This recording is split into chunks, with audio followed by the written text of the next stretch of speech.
Buti kinakaya mo. Kasi ang totoo, pwede naman akong sumuko. Pwede kong talikuran na lang lahat ng inihaharap sa aking pagsubok ng mundo. Pwede kong bitawan na lang itong mabibigat na responsibilidad na ipinataw sa akin ng tao. Ang totoo, pwede naman akong tumakbo papalayo. Pero kapag lumilingon ako pabalik, sa mga bakas ng pagkadapat muling pagbangon, sa mga marka ng tagumpay at sa mga sugat ng kahapon, lumalakas ang loob kong magpatuloy. Ang dami nang nangyari, ang dami ko na ring kinaya, at sa higit sandaang pakikipagsapalaran, naging matik na opsyon ko na ang paglaban. Walang sukuan, walang atrasan. Pwede namang bumitaw, pwedeng magpakaduwag at takbuhan na lamang lahat. Pero kasi, nasa pagpipilian din naman na kayanin na lang ulit. Hanggat kakayanin, kakayanin na lang ulit.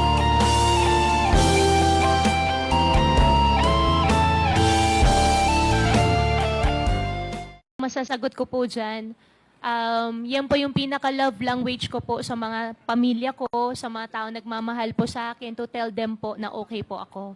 Yun lang po, a jolly person lang po ako. Pero kung sa hirap po, sobrang hirap po yung pinagdaanan po. Please wrap up, Congressman Pascual. Okay.